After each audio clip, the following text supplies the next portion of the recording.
తట్టుకు తిరగకుండా మనము ఏమీ చేయలేము. సో దానికి సంబంధించిన వాక్యాలు దేవుడు మనతో మాట్లాడబోతున్నాడు. సో ఈరోజు దేవుడు మాట్లాడబోయే వర్షం దేవుడి వైపుకి తిరగండి. సో యావేలు 2వ అధ్యాయము 12వ వచనము. యావేలు 2వ అధ్యాయము 12వ వచనంలో ఇప్పుడైనను మీరు ఉపవాసం ఉండి, సో అంటున్నాడు ఫాస్టింగ్ ప్రేయర్ చేయండి. ఇప్పుడైనను మీరు ఉపవాసం ఉండి కన్నీరు విడుచుచు దుఃఖించుచు మనపూర్వకంగా తిరిగి నా యుద్ధకు రండి. ఇదే యెహోవా వాక్కు. ఈరోజు దేవుడు అందరినీ పిలుపునిస్తున్నాడు అండి. దేవుడు అందరినీ పిలుపునిస్తున్నాడు. ఇప్పుడైనాను ఇక మీ పనులన్నిటిని పక్కకు పెట్టుకోండి, మీ శ్రమలను పక్కకు పెట్టుకోండి, మీ అవసరాలను పక్కకు పెట్టుకోండి, మీ యొక్క ఆలోచనలను పక్కకు పెట్టుకోండి. మీరు ఉపవాసం ఉండి కన్నీరు విడుచుచు దుఃఖించుచు మనపూర్వకంగా తిరిగి నా యుద్ధకు రండి. ఉపవాసం చేయమంటున్నాడు దేవుడు, కన్నీటి ప్రార్థన చేయమంటున్నాడు, దుఃఖించమంటున్నాడు, మనపూర్వకంగా నా యుద్ధకు రండి. ఇదే యెహోవా వాక్కు. ఎందుకు రావాలి దేవుడి దగ్గరికి? ఎందుకంటే సకల కష్టాలకు సకల బాధలకు సొల్యూషన్ మన దేవుడు. సో మనము ఆయన వైపుకు తిరగాలండి. సో అందుకే ఫాస్టింగ్ ప్రేయర్స్ చేసినప్పుడు మనం దేవుడికి దగ్గర అవుతాము. ఉపవాస ప్రార్థన చాలా చాలా ఇంపార్టెంట్ అండి. ఉపవాస ప్రార్థన చేసినప్పుడు మనం దేవుడికి దగ్గరగా అవుతాము. ఉపవాసము అంటే అంటే ఇద్దరు, వాసము అంటే సావాసం చేయడం, కలిసి జీవించడం. ఇద్దరం అంటే ఎవరు? దేవుడు, మనము కలిసి జీవించడం ఉపవాసము అంటే. అందుకే ఉపవాసం చేయండి, మీరు కన్నీటి ప్రార్థన చేయండి, దుఃఖించండి, మనపూర్వకంగా తిరిగి నా యుద్ధకు రండి. ఇదే యెహోవా వాక్కు. సో నా దగ్గరికి రండి అంటున్నాడు. ఎలా రావాలి అంటే ఎలా? ఉపవాస ప్రార్థన చేస్తే ఆయన వైపుకు తిరిగినట్టే, నువ్వు కన్నీటి ప్రార్థన చేస్తే ఆయన వైపుకు తిరిగినట్టే. సో మనపూర్వకంగా నా యుద్ధకు రండి. నువ్వు వాక్యం వింటున్నావా? దేవుడికి దగ్గర అవుతున్నట్టు. ఆరాధిస్తున్నావా? దేవుడికి దగ్గర అవుతున్నట్టు. స్తుతిస్తున్నావా? దేవుడికి దగ్గర అవుతున్నట్టు. సో ఉపవాసం ఉండి కన్నీరు విడుస్తున్నావా? దేవుడికి దగ్గర అవుతున్నట్టు. మనస్ఫూర్తిగా నా దగ్గరికి రండి అంటున్నాడు. సో ఏదో మనం వెళ్ళాలని కాదు, మనస్ఫూర్తిగా హృదయపూర్వకంగా దేవుడి దగ్గరికి మనం ఏం కావాలి? తిరిగి రావాలి. చాలా మందికి అయ్యో నేను తప్పు చేశానే, అయ్యో నేను పొరపాటు చేశానే, అయ్యో నేను పాపం చేశానే, దేవుడి దగ్గర పోతే క్షమిస్తాడో క్షమించాడో అని చాలా అపోహ ఉంటుంది. మన తండ్రి మనం ఎప్పుడెప్పుడు వస్తామా అని ఎదురు చూస్తుంటాడండి. సో మనందరి కోసం ఆయన ఎదురు చూస్తున్నాడు. మీ అందరి కోసం, నా కోసం, అందరి కోసం ఆయన ఎదురు చూస్తున్నాడు. మనస్పూర్వకంగా నా యుద్ధకి రండి అంటున్నాడు. ఉపవాసం ప్రార్థన చేసుకోండి అంటున్నాడు. మీరు కన్నీరు విడిచిచు ప్రార్థన చేసుకోండి, నేను వింటాను అంటున్నాడు. యావేలు 2వ అధ్యాయము 13వ వచనంలో మీ దేవుడైన యెహోవా కరుణా వాత్సల్యము గలవాడును. చూసారండి, మన దేవుడైన యెహోవాట ఎవరట? కరుణా వాత్సల్యము గలవాడు. అంటే కరుణ అంటే ప్రేమ, కరుణ అంటే జాలిపడే దేవుడు అన్నట్టు. మనం 100 తప్పులు చేసిన, పొరపాట్లు చేసిన, మనము పశ్చాత్తాపడి ప్రార్థించి దేవుడి దగ్గరికి వెళ్తే ఆయన మనల్ని అందరినీ కూడా హక్కున చేర్చుకుంటాడు. కరుణ వాత్సల్యము గలవాడు, శాంతమూర్తియు. సో ఆయనకున్న గుణము ఏంటిది? శాంతమూర్తియు. అత్యంత కృపగల వాడై ఉండి. చూసారా, మన దేవుడు అత్యంత కృపగల దేవుడు. తాను చేయనుద్దేశించిన కీడును చేయక పశ్చాత్తాపడును. చూసారా, మనందరి మీదకి కీడు రానేయకుండా ఆయన పశ్చాత్తాప పడతాడు గనక మీ వస్త్రములను కాక మీ హృదయంలను చింపుకొని ఆయన తట్టుకు తిరుగుడి. సో చూడండి దేవుడు ఎంత గొప్పగా అంటున్నాడో. నా దగ్గరికి రండి మీరు అందరూ కూడా, నేను శాంతమూర్తిని. అయ్యో నేను తప్పు చేశానే, అయ్యో నేను పాపం చేశానే, అయ్యో నేను దోషం చేశానే, నేనేమన్నా తప్పు, దేవుడు నన్ను క్షమిస్తాడా క్షమించడా, నన్ను మన్నిస్తాడా మన్నించడా, నన్ను ఆదరిస్తాడా ఆదరించడా అని అందరికీ కూడా అపోహ ఉంటది.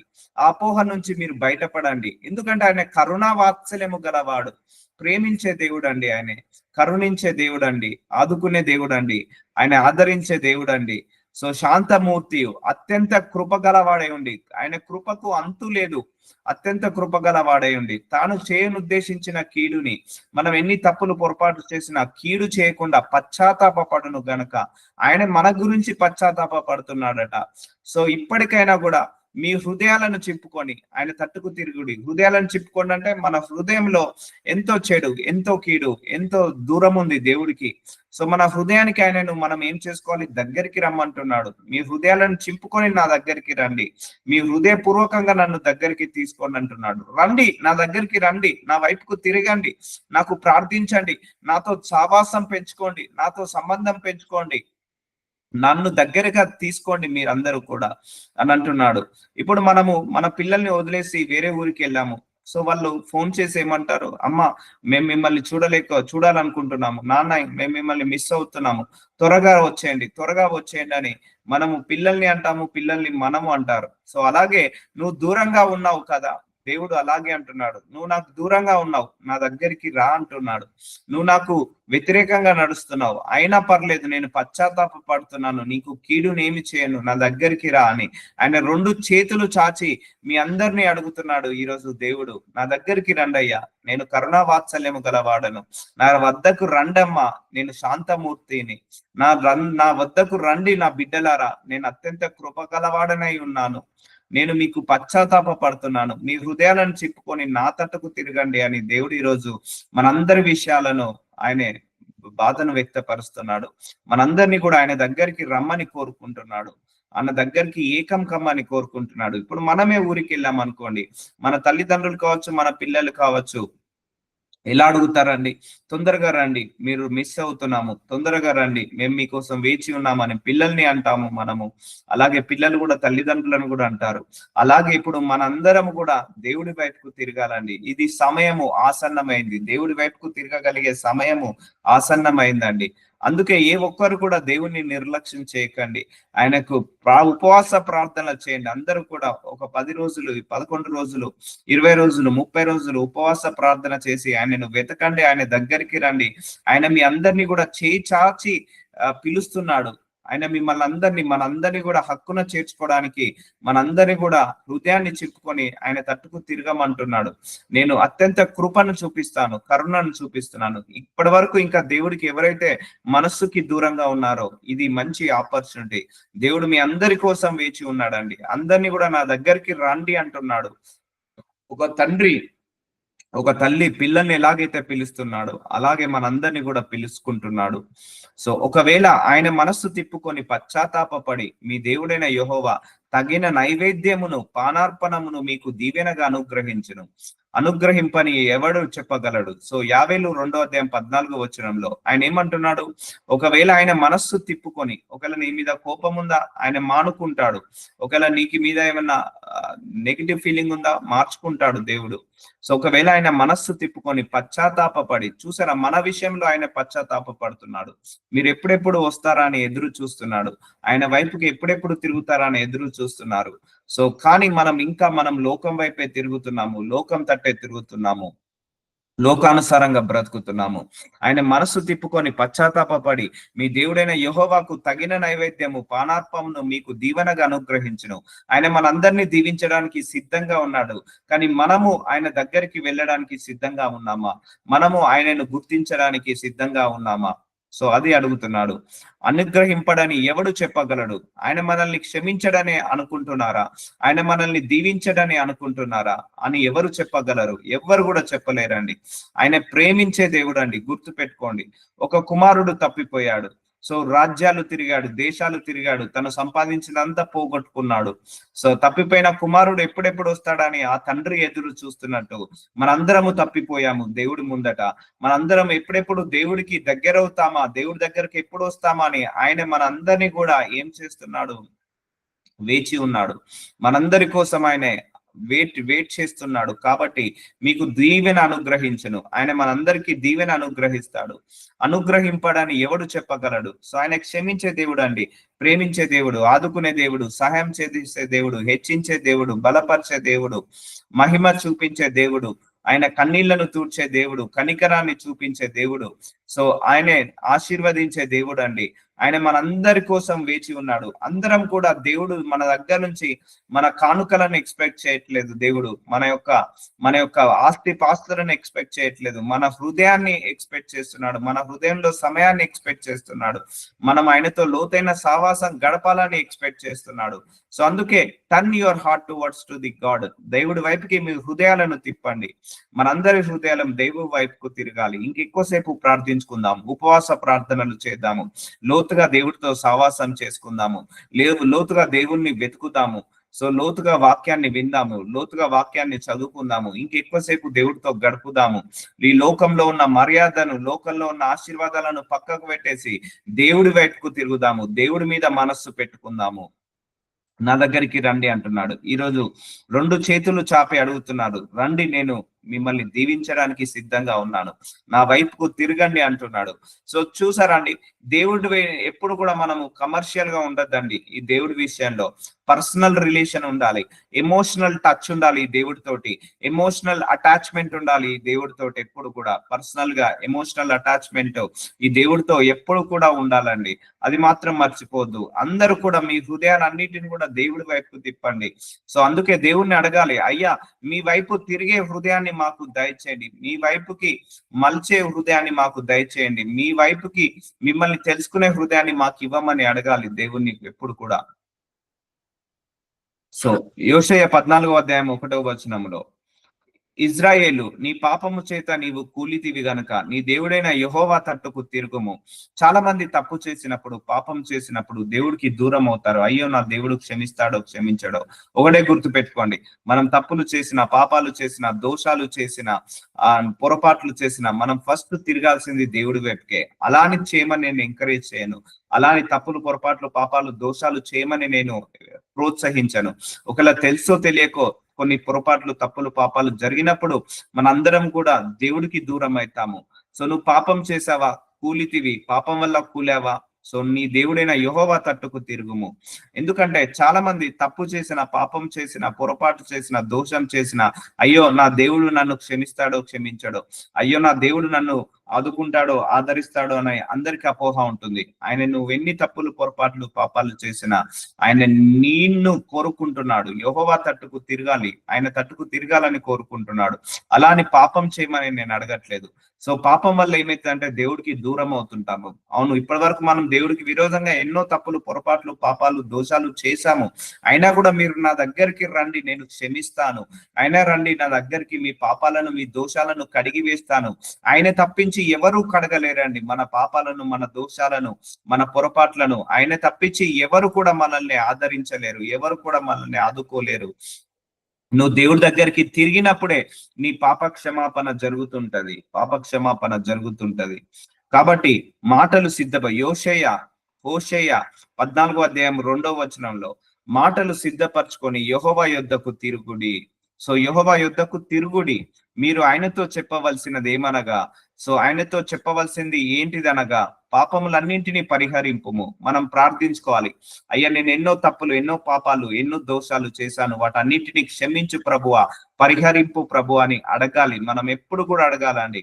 మనకు మనం అనుకోవద్దండి, గుర్తు పెట్టుకోండి, ఎవ్వరు కూడా నేను దేవుడికి దృష్టిలో ఏ తప్పు చేయట్లేదు, నేను నీతిగా ఉన్నాను, నిజాయితీగా ఉన్నానని ఎప్పుడు కూడా అనుకోవద్దండి. దేవుడి దృష్టికి మనము ఎన్నో తప్పులు, ఎన్నో పొరపాట్లు ప్రతిరోజు చేస్తున్నాము. ప్రతిరోజు ఆయన క్షమిస్తున్నాడు. ప్రతిరోజు కూడా మనల్ని ఏమంటున్నాడు, నువ్వు ఇలా చెప్పమంటున్నాడు, పాపంలన్నింటినీ పరిహరింపు ప్రభువా అని అడగమంటున్నాడు.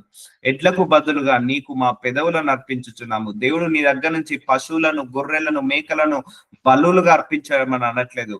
హృదయపూర్వకంగా నువ్వు ఆయన నోటితో ఒప్పుకోమంటున్నాడు. హృదయపూర్వకంగా నీ పెదవులతో ఆయనను అంగీకరించమంటున్నాడు. నీ తప్పులను, నీ పొరపాట్లను, నీ పాపాలను క్షమించమని అడగమంటున్నాడు. నీ దోషాలను క్షమించమని అడగమంటున్నాడు. నీవు అంగీకరింపదగినవి అవే మాకున్నవి.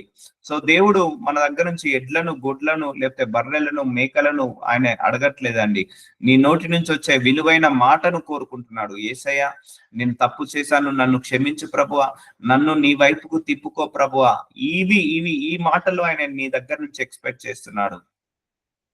అర్షీరుల చేత రక్షణ నంద ఘోరము, మేమికను గుర్రములను ఎక్కము, మీరే మాకు దేవుడని మేమికట మీదట మా చేతి పనితో చెప్పము. తండ్రి లేని వారి ఎడల వాత్సల్యము చూపువాడు నీవే కదా. చూసారా అండి, మన దేవుడు తల్లి లేని వాళ్ళ ఎడల, తండ్రి లేని వాడి ఎడల, దిక్కు లేని వాళ్ళ ఎడల ఆయన వాత్సల్యము చూపించే దేవుడు. సో అందుకే మనందరినీ కూడా ఆయన పిలుస్తున్నాడు. ఆయన మనందరినీ హత్తుకోవడానికి పిలుస్తున్నాడు, మన పాపంలను క్షమించడానికి పిలుస్తున్నాడు. కానీ ఇంకా మనం దేవుడికి దూరంగా ఉన్నాము, ఇంకా మనము మనసులో ఇంకా దేవుణ్ణి దూరంగా చేస్తున్నాము, దూరం పెడుతున్నాము. అలా పెట్టద్దండి, దేవుడికి ఎప్పుడు కూడా దూరం పెట్టద్దు. మనసు మీదకి తీసుకోండి ఆయనను. చెప్తున్నా కదా, ఆయనను ఒక పర్సనల్ రిలేషన్ ఉండాలి ఉండాలి దేవుడితోటి, ఎమోషనల్ ఉండాలి, దేవుడి పట్ల ఒక ఎమోషనల్ టచ్, ఒక పర్సనల్ రిలేషన్ ఉండాలి, ఒక విలువైన సంబంధం కలిగి ఉండాలి. ఎందుకంటే ఆయన మనల్ని కూడా అలాగే ప్రేమిస్తున్నాడు కాబట్టి మనము కూడా ఆయనను అలాగే ప్రేమించాలి, అలాగే ఆయన దగ్గరికి రావాలి. ఆయన దగ్గరికి రండి. మీరు తప్పులు చేశారు నాకు తెలుసు, మీరు పొరపాటు చేశారు నాకు తెలుసు, మీరు పాపాలు చేశారు నాకు తెలుసు, మీరు నా దగ్గరికి రండి, నేను మిమ్మల్ని అందరినీ నేను ఆదరిస్తాను అంటున్నాడు. వారు విశ్వాసఘాతకులు కాకుండాట్లు నేను వారిని గుణపరచుదును. సో మనందరం కూడా విశ్వాసఘాతకులు. ఒకటండి, మనిషి తప్పు చేసినప్పుడు దూరం వెళ్ళిపోతాడు దేవుడి దగ్గరికి, లేదండి ఆ సమయంలోనే మనం దగ్గరికి రావాలి. విశ్వాసఘాతకులు అంటే తప్పిపోకుండా ఉండడానికి వాళ్ళు రావాలి, నా దగ్గరికి వస్తే నేను వాళ్ళను గుణవంతులుగా చేస్తాను, వారి మీదనున్న నా కోపము చల్లారేను. చూసారా, మనం ఆయన దగ్గరికి తిరిగామనుకోండి, మన మీద ఆయనకి ఏ కోపం ఉన్నా కూడా ఆయన చల్లార్పించుకుంటాడు. మనస్ఫూర్తిగా వారిని స్నేహితును, మనస్ఫూర్తిగా ఆయన మనల్ని క్షమిస్తా అంటున్నాడు, మనస్ఫూర్తిగా ఆయన మనల్ని స్నేహితుల్లాగా ట్రీట్ చేస్తా అంటున్నాడు. చూసాడండి ఎంత గొప్ప దేవుడు మనకున్నాడో, ఎంత గొప్ప రక్షకుడు మనకున్నాడో. ఇప్పుడు మనమే తప్పు చేసాం అనుకోండి, నువ్వు తప్పు చేసావు, మా ఇంట్లో నుంచి వెళ్ళిపో అని మనుషులు అంటారు. నువ్వు తప్పు చేసావు, ఇంకోసారి నాతో మాట్లాడకు అని మనుషులు అంటారు. నువ్వు నన్ను అన్యాయం చేసావు, ఇంకోసారి నీ జన్మలో నా ముఖం అంటారు మనుషులైతే. కానీ మన దేవుడు అలా అనే దేవుడు కాదండి. మనం ఎన్ని తప్పులు చేసినా, ఎన్ని పొరపాట్లు చేసినా, ఎన్ని దోషాలు చేసినా మనందరినీ కూడా ఆయన కోపాన్ని చల్లారించుకొని మనందరినీ కూడా ఆయన ప్రేమిస్తున్నాడు, ఆదరిస్తున్నాడు. మనస్ఫూర్తిగా ఆయన మనల్ని స్నేహం చేయాలని కోరుకుంటున్నాడు. అలానే తప్పులు చేయమని, పొరపాట్లు చేయాలని, పాపం చేయాలని ప్రోత్సహించట్లేదు. పశ్చాత్తాపడాలి దేవుడి ముందు. ఎప్పుడైనా పశ్చాత్తాపానికి మించిన ప్రాయశ్చిత్తము లేదండి. దేవుడికి పశ్చాత్తాపం పడడం అంటే వాళ్ళంటే చాలా ఇష్టము. ఒకటండి, పశ్చాత్తాపంలో ఒక మహిమ ఉందండి. పశ్చాత్తాప పడ్డ వాళ్ళందరినీ కూడా దేవుడు ఆశీర్వదిస్తాడు, వాళ్ళ తప్పులన్నిటిని కూడా క్షమిస్తాడు. పశ్చాత్తాపం అంటే మనస్ఫూర్తిగా మనము రిపెంట్ కావాలి, మనస్ఫూర్తిగా మన తప్పుని మనం ఒప్పుకొని ఆ తప్పును వదిలేయడమే పశ్చాత్తాపము. సో పశ్చాత్తాపడి మళ్ళీ అదే తప్పు చేయడం, మళ్ళీ పశ్చాత్తాపడి అదే తప్పు చేయడం, దాన్ని పశ్చాత్తాపం అన్నారు. దేవుణ్ణి మోసం చేయడం అంటారు. ఒకసారి నువ్వు ఒక పాపం చేశావు, ఆ పాపాన్ని వదిలేసి దేవుడి దగ్గర నువ్వు మొర పెట్టుకొని దేవుడి దగ్గరికి వస్తావు చూసావా, మళ్ళీ దాన్ని పాపం చేయకుండా వదిలేస్తావు చూసావా, అది నిజమైన పశ్చాత్తాపము. అప్పుడు ఆయన మన మీద కోపాన్ని చల్లార పెట్టుకుంటాడు, మనస్ఫూర్తిగా వారిని స్నేహిస్తాడు. సో మనందరము తప్పిపోయిన కుమారులము, తప్పిపోయిన బిడ్డలము. ఆయన మనందరి కోసం వేచి ఉన్నాడు. మీ హృదయాలను నా వైపుకు తిప్పండి అంటున్నాడు, నా వైపుకి మీరందరూ తిరగండి అంటున్నాడు. చెట్టునకు మంచు ఉన్నట్లు నేను అతనికి ఉందును. సో మనందరికి కూడా ఆయన ఆదరణగా ఉంటా అంటున్నాడు. తామర పుష్పము పెరుగునట్లు అతడు అభివృద్ధి నొందును. చూసారా అండి, పాపం చేయగానే దేవుడి దగ్గరికి దూరం వెళ్ళొద్దండి, తప్పు చేయగానే దేవుడికి దూరంగా వెళ్ళొద్దండి. మనం దేవుడి దగ్గరికి వస్తేనే మన పాపాలు క్షమించబడతాయి, లేకపోతే ఆ పాపం అలాగే మోయాల్సి ఉంటుంది. మనం దేవుడి దగ్గరికి వస్తేనే మన తప్పులు, పొరపాట్లు, దోషాలు తుడిచివేయబడతాయి, లేకపోతే ఆ తప్పులు, పొరపాట్లు, దోషాలు అలాగే మన మీద నిండుకొని ఉంటాయి. సో మనము తామర పుష్పం పెరుగునట్లు మనం అభివృద్ధి చెందుతాము దేవుడి దగ్గరకు వచ్చినప్పుడు. లోబాను పర్వతము దాని వేళ్ళు తన్నున్నట్లు వారు తమ వేళ్ళు తన్నుదురు. సో అతని కొమ్ములు విశాలముగా పెరుగును, కొమ్మలు విశాలంగా పెరుగును. సో మనందరినీ కూడా విశాలంగా ఆశీర్వదిస్తా అంటున్నాడు. ఒలేవ చెట్టునకు కలిగినంత సౌందర్యం అతనికి కలుగును, లోబానుకున్నంత సువాసన అతనికి ఉండును. చూసారా అండి, మనల్ని అల్లాగా మారుస్తా అంటున్నాడు దేవుడు. నువ్వు తప్పులు చేసావా పర్లేదు, పాపాలు చేసావా పర్లేదు, నా దగ్గరికి రా, నేను నిన్ను సౌందర్యంగా మారుస్తాను, సువాసనగా మారుస్తాను. నువ్వు ఒలీవ చెట్టు వలె పచ్చగా ఉంటావు, విశాలంగా నిన్ను అభివృద్ధి, ఒక కొమ్మలు, చెట్టుకి కొమ్మలు ఎలాగైతే విశాలంగా పెరుగుతాయో నిన్ను కూడా అలాగే విశాలంగా పొరుస్తాను అంటున్నాడు. అందుకే మనము తప్పు చేసినప్పుడు దేవుడికి దూరం వెళ్ళొద్దండి, మన కష్టం వచ్చినప్పుడు దేవుడు దూరం వెళ్ళొద్దండి, మనకు ఆస్తిపాస్తులు వచ్చినప్పుడు దేవుడు దూరం వెళ్ళొద్దండి. మనం ఏ పరిస్థితిలో ఉన్నా కూడా దేవుడికి దగ్గరగానే ఉండాలి, దగ్గరగానే నివసించాలి. తప్పిపోయిన కుమారులం మనందరము కూడా, తప్పిపోయిన బిడ్డలము. ఆయన మనందరినీ కూడా ఏమంటున్నాడు, నా దగ్గరికి రండి, నేను కనికరం చూపిస్తాను అంటున్నాడు. అతని నీడయందు నివసించు వారు మరలి భక్తురు, ధాన్యము వలె వారు తిరిగి మొలుతురు. చూసారా అండి, మళ్ళీ మనం తిరిగి చిగురిస్తామట. అందుకే మనం ఎప్పుడు కూడా ఇక నేను నశించిపోయాను, ఇక నా జీవితం ఇంతే, ఇక నా బాధలు ఇంతే, నా కుటుంబం ఇంతే, నా ఉద్యోగం ఇంతే, నా ఆరోగ్యం ఇంతే అని ఎప్పుడు అనుకోవద్దండి. మళ్ళీ మనము ధాన్యము వల్లే తిరిగి మొలుతామండి. ఇప్పుడు ఒక పొలంలో వ్యవసాయం చేసే వరి వరి వరి వ్యవసాయం చేసే రైతు వరి పంట కోస్తాడు కదా, మళ్ళీ వరి పంట వేసి మళ్ళా కొత్త పంటను తీస్తాడు కదా. దేవుడు కూడా మన తప్పులను పొరపాట్లను తీసేసి మళ్ళీ కొత్త పంట మొలిచినట్టుగా మనందరం కూడా మొలుస్తామండి. సో ధాన్యము వలె వారు తిరిగి మొలుతారు. నా దగ్గరికి వస్తే ఇగో మీరు మళ్ళా తిరిగి మొలుస్తారు అంటున్నారు. నా దగ్గరికి వస్తే మీరు మిమ్మల్ని అందరినీ కూడా తిరిగి ఆశీర్వదిస్తానంటున్నాడు. ద్రాక్ష చెట్టు వలె వారు వికసింతురు. వికసించడం అంటే పెరగడము. సో ఆశీర్వదించబడడం ద్రాక్ష చెట్టు వలె, లాభోను ద్రాక్షరసము వాసన వలె వారు పరిమళింతురు. సో మనం అన్ని విషయాలలో మనల్ని ఆశీర్వదిస్తా అంటున్నాడు. సో ఇప్పుడు చెప్పండి, మీలో ఎవరు ఎంతమంది దేవుడికి దూరంగా బ్రతుకుతున్నారు? ఇంకా ఇంకా ఎంతమంది దేవుణ్ణి మనసు మీదకి తీసుకోవట్లేదు? ఇంకా దేవుడితో ఎంతమందికి సత్సంబంధం లేదు? ఇంకా దేవుణ్ణి ఎవరు హృదయం మీదకి తీసుకోవట్లేదు? ఇంకా దేవుడితో లోతైన సహవాసం చేయట్లేదు? ఇంకా ఎవరు దేవుడికి ప్రార్థన చేయట్లేదు? ఎవరు ఉపవాసం చేయట్లేదు? ఇంకా ఎవరు దేవుడి వాక్యాన్ని వినట్లేదు, వాక్యానుసారంగా బ్రతకట్లేదు? సో వాళ్ళందరి గురించి దేవుడు అంటున్నాడు, ఉపవాసం చేసి నా దగ్గరికి రండి, నేను మిమ్మల్ని అందరినీ కూడా కొత్త ధాన్యము వలె తిరిగి మొలిచేలాగా చేస్తా అంటున్నాడు దేవుడు. ఈరోజు మనందరికి ఇస్తున్న వాగ్దానము. అందుకే మీ హృదయాలను హృదయాలను చింపుకొని దేవుడు తట్టుకు తిరగండి. సో ఇంకా లోకంలో నీ హృదయం అంతా లోకంతో నిండిపోయిందా, విషాదంతో నిండిపోయిందా? వాటన్నిటిని తీసుకురండి. నేను చెప్పాను చాలా సందర్భాల్లో, మీరు చేయాల్సిన ప్రార్థన, ఏసయ్య నేను నీకు దగ్గరగా కావాలి, ఏసయ్య నాకు నీతో సావాసం కావాలి అన్నా కూడా చాలా మంది ఆ ప్రార్థన చేయట్లేదు. మళ్ళీ నాకు గర్భఫలం లేదు, మళ్ళీ నాకు ఉద్యోగం లేదు, మళ్ళీ నాకు అప్పులు ఉన్నాయి, మళ్ళీ నాకు ఆస్తులు లేవు, మళ్ళీ నాకు అంతస్తులు లేవు, మళ్ళీ నాకు ఆశీర్వాదం లేదని మీరు ప్రార్థన చేస్తున్నారు. కానీ ఎంతమంది మనస్ఫూర్తిగా ఏసయ్య నాకు నువ్వు కావాలయ్యా, ఏసయ్య ఎవరు ఉన్నా లేకపోయినా, ఎంతమంది ఉన్నా లేకపోయినా, ఏది ఉన్నా లేకపోయినా నువ్వు నాకు కావాలి, నేను నిన్ను కోరుకుంటున్నానయ్యా, ఆశీర్వాదాన్ని కోరుకోవట్లేదు, నా మనస్సుని నీ వైపుకు తిప్పయ్యా, నేను నిన్ను ప్రేమించే హృదయాన్ని నాకు ఇవ్వయ్యా, అయ్యా నేను బంగారాన్ని ప్రేమిస్తున్నానే, వజ్రాలను ప్రేమిస్తున్నానే, అయ్యా వెండిని ప్రేమిస్తున్నానే, నా కారుని, నా యొక్క వస్త్రాలను ప్రేమిస్తున్నానే, 3 పూటల భోజనాన్ని ప్రేమిస్తున్నానే, నిన్ను ప్రేమించలేకపోతున్నానే, అయ్యా నన్ను నీ వైపుకు తిప్పు ప్రభువా, నువ్వు ఉంటే చాలు ప్రభువా, నా తండ్రివి నీవే, నా తల్లివి నీవే, నా సహోదరుడు నీవే, నా సహోదరివి నీవే, నా బంధువుడవు నీవే, నా బలగము నీవే, అన్ని నీవే నాయన, నువ్వు ఉంటే నాకు అందరు ఉన్నట్టే నాయన, నువ్వు ఉంటే నాకు అన్ని ఉన్నట్టే నాయన అని ఎంతమంది మనస్ఫూర్తిగా అడుగుతున్నారండి దేవుణ్ణి? ఎంతమంది అడుగుతున్నారు? ఎంతమంది ఆయనను కావాలని కోరుకుంటున్నారండి? ఎంతమంది కోరుకుంటున్నారు? మళ్ళీ ఎంతసేపు డబ్బులు కావాలి, ఎంతసేపు నాకు బట్టలు కావాలి, ఎంతసేపు నాకు ఉద్యోగాలు కావాలి, వివాహం కావాలి, గర్భఫలం కావాలి, అన్ని కావాలి, నేను కాదనను. సో ఆయనను ఫస్ట్ కోరుకోండి, మిగిలే అన్ని అవే వస్తాయి, తన్నుకుంటూ వస్తాయి, అవే వస్తుంటా ఉంటాయి. సో అందుకే తిరగండి, ఆయన వైపుకు తిరగండి, ప్రార్థన చేయండి. రోజు 2-3 గంటలు ఫోన్లలో గంటలు ముచ్చట పెట్టడం కాదు, మాట్లాడడం కాదు. సో టైం వేస్ట్ చేసుకోకండి. సో ఇంత మంచి దేవుడు ఉన్నాడు మనందరికీ కూడా. ఆయన వైపుకు తిరగండి, ఆయన వైపుకి మళ్ళండి, ఆయనను కావాలని కోరుకోండి, కన్నీటి ప్రార్థన చేయండి, ఆయనతో ఒక ఎమోషనల్ రిలేషన్షిప్ ఉండాలి. ఇప్పుడు మీ పిల్లలు ఉన్నారండి, చాలా మంది నాకు ప్రేయర్ రిక్వెస్ట్ అడుగుతున్నారు, అయ్యా మా పిల్లలు ఇక్కడ లేరు, వేరే హాస్టల్లో ఉన్నాడు, సో ఆయన ఎలా ఉంటాడో ఏమో తెలియదు, మంచిగా ఉండాలని ప్రేయర్ చేయండి అని మీరు అందరూ ప్రేయర్ చేయించుకుంటున్నారే, మరి దేవుడి విషయంలో కూడా ఆ ఎమోషన్ ఎందుకు ఉండట్లేదు? దేవుణ్ణి కూడా మీరు అంతగా ఎందుకు ప్రేమించట్లేదు?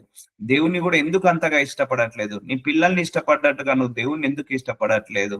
నీ పిల్లల్ని పెంచినట్టుగా, ఇష్టపడ్డట్టుగా, మనస్ఫూర్తిగా మనసు మీదకి తీసుకున్నట్టుగా దేవుణ్ణి ఎందుకు తీసుకోలేకపోతున్నావు? ఎందుకు కంటికి కనపడట్లేదనా? ఎందుకు ఆయన నీ కంటి ముందు రూపంలాగా రావట్లేదనా? ఒకటి గుర్తు పెట్టుకోండి, దేవుడు ఎప్పుడు కనపడడు, కానీ ఆయన క్రియలు కనపడతాయి. ఆయన క్రియల వల్ల మనం తెలుసుకోవాలి, ఆయన ప్రేమ వల్ల మనం తెలుసుకోవాలి. ప్రేమ కంటికి కనపడుతుందా? అని కనపడదు. విశ్వాసం కంటికి కనపడుతుందా? కనపడదు. సో మంచితనం కంటికి కనపడతా? కనపడదు. ఇవన్నీ క్రియలల్లో చూడాలి. అలాగే దేవుడు కూడా క్రియలలో చూపించాలి మనందరం కూడా. ఆయన కంటికి కనపడగానే ఆయన చేసే అద్భుతాలు మనకు కనపడుతున్నాయి, ఆశ్చర్య కార్యాలు కనపడుతున్నాయి, ఆయన చేసే మహిమ కార్యాలు కనపడుతున్నాయి. సో ఆయనను కోరుకోండి. చాలా చెప్తున్నారు దేవుడు, కోరుకోండి, నా దగ్గరికి రండి, నా దగ్గరికి రండి. అయ్యో మన పిల్లలు గంట సేపు మనకు దూరంగా ఉంటే మనము విలవిలలాడుతున్నామే, కానీ దేవుడు అలా అనుకుంటాడు కదా. సో కోరుకోండి, ఫస్ట్ ఆయనను కోరుకోండి, మిగిలిన అన్ని కూడా అవే వస్తాయి. ఆయన వైపుకు తిరగండి, మిగిలిన అన్ని కూడా వస్తాయి. ఎవరు కూడా ప్రార్థనలో బలహీనులుగా ఉండకండమ్మా. 2-3 గంటలు ప్రార్థించుకోండి దేవుడి దగ్గరికి. ఆయనను కావాలని కోరుకోండి, ఆయనను మనస్సు మీదికి తీసుకోండి, ఆయనను మనస్సు మీదికి తెచ్చుకోండి. ఆయనను ఒక ఎమోషనల్ టచ్ ఉండాలి, ఆయనతోటి ఎమోషనల్ రిలేషన్ ఉండాలి, ఒక సెంటిమెంటల్ రిలేషన్ ఉండాలి, ఆయనతోటి లోతైన సహవాసము సంబంధము కలిగి ఉండాలి, విడదీయని బంధం ఉండాలి దేవుడితో. యేసయ్యతో మనందరం కూడా విడదీయని బంధంతో ఉండాలి. సో ఒక గంట సేపు ప్రార్థించకపోతే విలవిలలాడాలి మనం. ఒక గంట సేపు ప్రార్థించకపోతే, ఆయనతో మాట్లాడకపోతే మన ప్రాణము తహతహలాడాలి, లేకపోతే మన మనస్సంతా కూడా ఏదోలాగా ఉండాలి. ఇప్పుడు అంతే కదండి, ఇద్దరు యవనస్తులు ప్రేమించుకుంటున్నారు, వాళ్ళు ఫోన్ లో ఒక 2-3 గంటలు మాట్లాడకపోతే తృప్తిగా ఉండరు. ఆ రోజు మాట్లాడకపోతే వాళ్ళ అన్నం కూడా తినరు. వాళ్ళు ఆ రోజు మాట్లాడకపోతే యవనస్తులు ఎవరైతే ప్రేమలో పడతారో వాళ్ళు మనసులో మనసు కూడా ఉండదు. అలాగే నువ్వు ప్రార్థించుకోకపోతే అలాగా ఉండాలి. సో ఎవరు మనసు మీద తీసుకుంటున్నారో వాళ్ళు గొప్పవాళ్ళు దేవుణ్ణి. ఎఫ్రాయిము బొమ్మలతో నాకిక నిమిత్తమేమి, నేను ఆలకించుచున్నాను, నేను ఎఫ్రాయిముని గూర్చి విచారణ చేయుచున్నాను, నేను చిగురు పెట్టు సరళ వృక్షం వంటి వాడను, నా వలనే నీకు ఫలము కలుగును. చూసారా, నా వలనే నీకు ఫలం కలుగుతుంది అంటున్నాడు. నువ్వు తప్పు చేసావా, నేను తప్పించి ఎవడున్నాడు ఈ ప్రపంచంలో క్షమించేవాడు? నువ్వు పొరపాటు చేసావా, నేను తప్పించి ఈ ప్రపంచంలో ఎవరున్నారు నిన్ను క్షమించేది, నిన్ను ఆశీర్వదించేది నేను తప్పించి ఎవరున్నారు? నీ తప్పులను దోషాలను తుడిచివేసేది నేను తప్పించి ఎవరున్నారు? నీకు గర్భఫలాన్ని ఇచ్చేది నేను తప్పించి ఎవరున్నారు?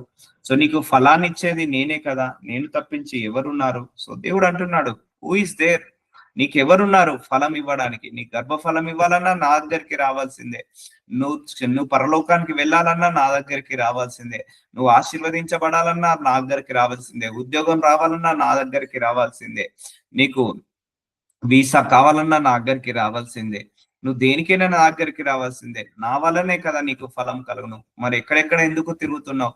వాళ్ళ చుట్టూ వీళ్ళ చుట్టూ ఎందుకు తిరుగుతున్నావు? వాళ్ళ మీద వీళ్ళ మీద ఎందుకు నమ్మకం పెట్టుకుంటున్నావు? వీళ్ళని ఎందుకు ఆశ్రయిస్తున్నావు? వీళ్ళని ఎందుకు నమ్ముతున్నావు? నన్ను నమ్ము కదా, నన్ను ఆశ్రయించు కదా, నా మీద మనసు పెట్టుకో కదా, నా దగ్గరికి రా కదా, నేనే కదా నీకు ఫలాన్ని ఇచ్చేది, నేనే కదా నీకు సమస్తాన్ని ఇచ్చేది అంటున్నాడు. ఇప్పుడు మన పిల్లలు ఉన్నారండి, స్కూల్ ఫీజు కట్టాలని మనల్ని అడుగుతారా వాళ్ళు, లేకపోతే ఇంటి పక్క వాళ్ళని అడుగుతారా? వాళ్ళకు బట్టలు కొనియాలని మనల్ని అడుగుతారా, లేకపోతే ఇంటి ఎదురుగా వాళ్ళని అడుగుతారా, వేరే వాళ్ళని అడుగుతారా? సో అలాగే నీకు కూడా ఏది కావాలన్నా దేవుణ్ణి అడుగు, దేవుణ్ణి అడిగి తెచ్చుకో, మనుషుల మీద ఆధారపడకు. సో మనుషులకు సాయం చేసే శక్తి లేదు, దేవుడికి సాయం చేసే శక్తి ఉంది. నా వల్లనే నీకు ఫలము కలుగును, అందుకే నా దగ్గరికి రండి, నేను సిద్ధంగా ఉన్నాను మిమ్మల్ని అందరినీ క్షమించడానికి, నేను సిద్ధంగా ఉన్నాను మిమ్మల్ని అందరినీ ఆశీర్వదించడానికి, నేను సిద్ధంగా ఉన్నాను మిమ్మందరికీ కూడా మీకు మంచి ప్రతిఫలం ఇవ్వడానికి. నా దగ్గరికి రండి అంటున్నాడు. జ్ఞానులు ఈ సంగతులు వివేచింతురు, బుద్ధిమంతులు వాటిని గ్రహింతురు. చూసారా, జ్ఞానులు మాత్రమే వీటన్నిటిని తెలుసుకుంటారు, బుద్ధిమంతులు వీటిని గ్రహిస్తారు. బుద్ధిహీనులు దేవుడికి దూరం అవుతారు, భక్తిహీనులు దేవుడికి దూరం అవుతారు, కానీ బుద్ధిమంతుడు మాత్రం దేవుడికి దగ్గర అవుతాడు, వీటన్నిటిని గ్రహిస్తాడు. ఇప్పుడు మీరు చెప్పండి, మనందరము జ్ఞానవంతులమా అజ్ఞానులమా, బుద్ధిమంతులమా బుద్ధిహీనులమా? సో అది మనకే దేవుడు వదిలేస్తున్నాడు. ఎలాగనగా యెహోవా మార్గంలో చక్కనివి, ఆయన మంచి మార్గంలో నేర్పిస్తాడండి, మంచి మార్గంలో నేర్పిస్తాడు. ఆయన మార్గంలో చక్కనివి, అందులో ఎలాంటి అబద్ధము లేదు, ఎలాంటి మోసం లేదు. నీతిమంతులు దానిని అనుసరించి నడుచుకొందురు, గాని తిరుగుబాటు చేయవారు దారికి అది అడ్డము గనక వారి తొట్టిల్లుదురు. సో చాలా మందికి నచ్చదు వాక్యం చదువుకోవడం, చాలా మందికి మందిరానికి వెళ్ళడం నచ్చదు, ప్రార్థన చేయడం నచ్చదు, ఆ వాక్యానుసారంగా బ్రతకడం నచ్చదు. ఆ వ్యభిచారం చేయకంటే నచ్చదు. ఆల్కహాల్ తాగొద్దు, ఆ మందు తాగొద్దు అంటే నచ్చదు. ఆ దొంగతనం చేయొద్దంటే నచ్చదు. ఆ మోసం, అన్యాయం, అక్రమం చేయొద్దంటే నచ్చదు. నీ పొరుగువాన్ని దూషించొద్దు, విమర్శించొద్దంటే నచ్చదు. ఎందుకంటే ఇవన్నీ ఆయన మార్గంలు. నీతిమంతులు, బుద్ధిమంతులు, జ్ఞానులు మాత్రమే నడుచుకుంటారు. సో మనము జ్ఞానులలాగా ప్రవర్తించాలి, బుద్ధిమంతుల్లాగా ప్రవర్తించాలి, నీతిమంతుల్లాగా ప్రవర్తించాలి. తిరుగుబాటు చేయి వారికి అడ్డము గనుక వారు త్రుటిల్లుదురు. సో భక్తిహీనులు, చెడ్డవాళ్ళు దేవుడి దగ్గర నుంచి తొలగిపోతారు. కానీ మనం అలా ఉండకూడదు అని దేవుడు అంటున్నాడు. సో అందుకే దేవుడు ఈరోజు మనందరినీ కూడా దర్శిస్తున్నాడండి. వాక్యము ద్వారా పిలుస్తున్నాడు, వాక్యము ద్వారా పిలుస్తున్నాడు. రండయ్యా మీరందరూ, రండమ్మా నా దగ్గరికి, మీ మనస్సుని ఇప్పుకోండి, మీ మనస్సులను విప్పి నా దగ్గరికి రండి. ఆ శోధనలు, వేదల నుంచి నేను విడుదల కలిగిస్తాను. మీరు రానంత వరకు నేను కూడా ఏమి చేయలేను అంటున్నాడు దేవుడు. సో ప్రార్థించుకుందాం. సో అందరూ ప్రార్థనలో ఏకీభవించండి అమ్మా. కళ్ళు మూసుకోండి. నాజరుడైన యేసయ్య, ఈరోజు విత్తిన వాక్యము అందరి హృదయాల్లో మొరకెత్తును గాక. అయ్యా మేము ఇంకా మీకు దూరంగా నివసిస్తున్నామయ్యా, ఇంకా మీకు వ్యతిరేకంగా బ్రతుకుతున్నాము తండ్రి. మేమందరం కూడా ఉపవాస ప్రార్థన చేసుకొని మీ దగ్గరికి వచ్చే కృపను మా అందరికీ దయచేయమని ప్రార్థిస్తున్నామయ్యా. ఈరోజు విత్తిన ఈ వాక్యం అందరి హృదయాలలో మొలకెత్తును గాక. మీ దగ్గరికి మేమందరము కూడా వచ్చును గాక. మా హృదయాలన్నీ కూడా మీ తట్టుకు తిరుగును గాక అని ప్రవచిస్తూ ప్రార్థిస్తున్నాను తండ్రి. Amen, amen, amen. God bless you అండి. God bless.